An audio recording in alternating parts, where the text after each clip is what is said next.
everybody, I'm Keith Flippin. I am your instructor for Comm 101, our public speaking, the course that nobody wants to take. But you have found a way to do it by taking it online in a virtual setting, which means you will not have to stand in front of 35 of your peers and deliver speeches 4, 5, or 6 times during the semester.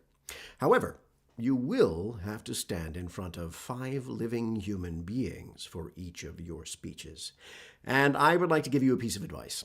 I would suggest that you cultivate, early in this 8-week compressed course, a group of 5 people that will do this for you regularly. And here's why. Speech is not some grandiose thing, some act of oratory that we believe it is. It is not, friends, Romans, countrymen, lend me your ears. It is not that. Speech is a conversation. It is an exchange of energy between yourself and the person or people to whom you're speaking. It's about identifying with them, picking up on the signals they're giving you, and exchanging with them using an energy adjustment that you make based on what you're receiving. And if you can find 5 people that you know well, that will show up regularly for you, that will help you immeasurably in this course, because it will help engender that sense of conversation. The other piece of advice I'd like to give you is never, ever speak on something you don't care about. I don't care what the assignment is.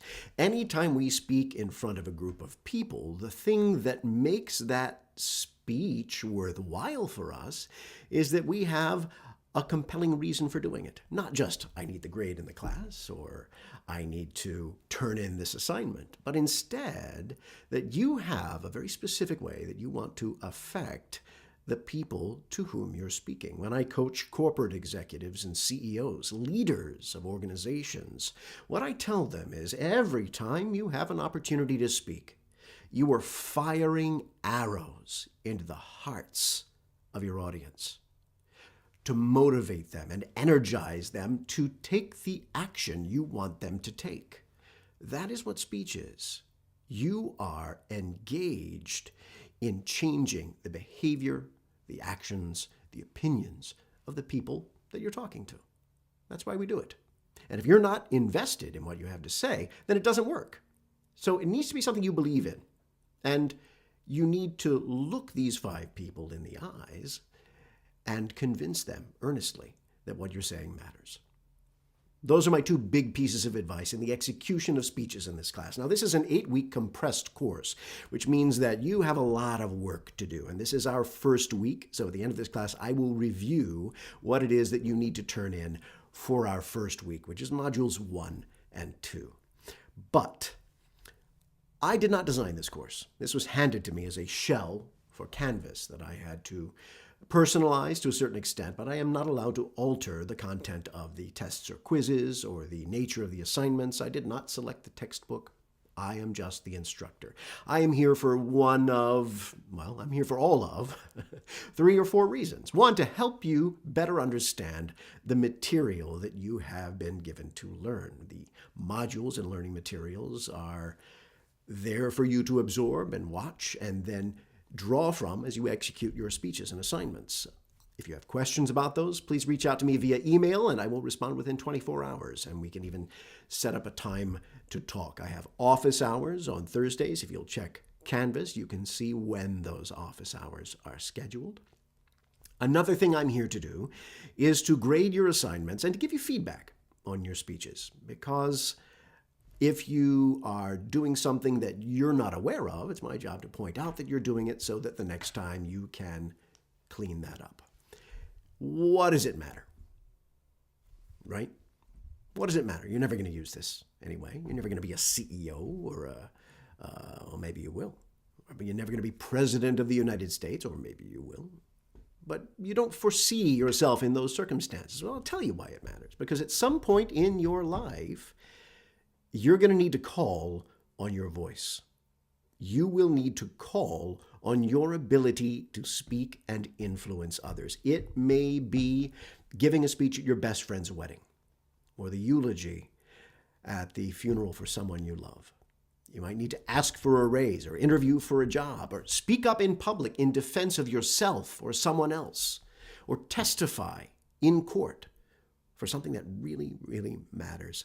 You will have countless mundane, everyday reasons to use what you learn in this course. And let me tell you, if you bother, if you really do, take the lessons in this course to heart and apply them to when you speak, you will significantly increase the odds of your future success and your ability to influence other people. I've seen it. I know it happens. People assume that speaking extemporaneously is pulling it out of your ass. It's not. Speaking extemporaneously is about making it look like you're speaking for the first time. But speaking is intellectual in preparation, organization of thoughts, and planning what you're going to say. But it's instinctive in execution. You've practiced it. You've worked through it. But then when you get up in front of a group of people, it feels, because you're so comfortable, because you're so prepared, like it's off the cuff. That's what good public speaking is, and that connection. So that's what we're going to work on over the course of this class. So let's take a look at the 5, not 4, but 5 things that you have due by this Sunday, October 19th, no later than 11:59 p.m. Remember, none of these assignments will be accepted late. The first is the course reflection, which is a chance for you to establish a baseline for yourself, for your goals and objectives and expectations for the course. What do you want to get out of this?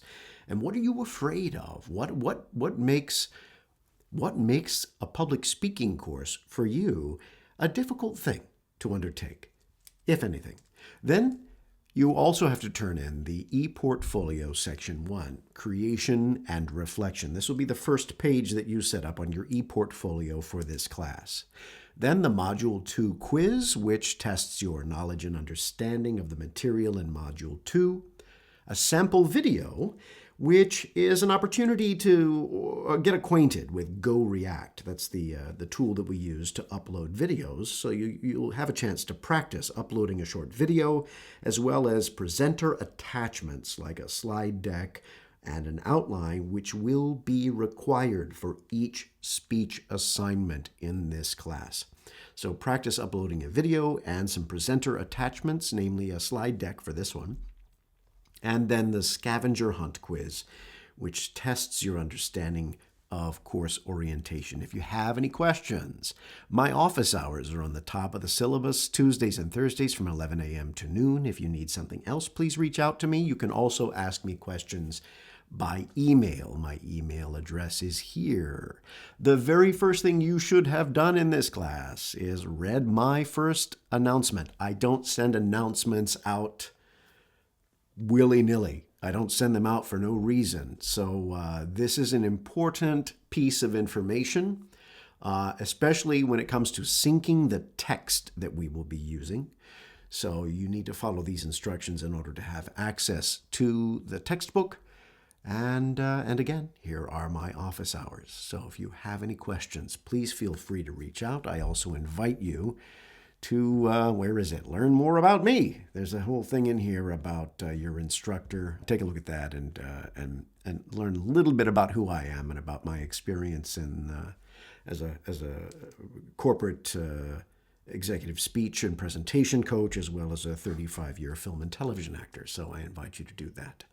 So enjoy, and I look forward to watching your work. And if you have any questions, reach out.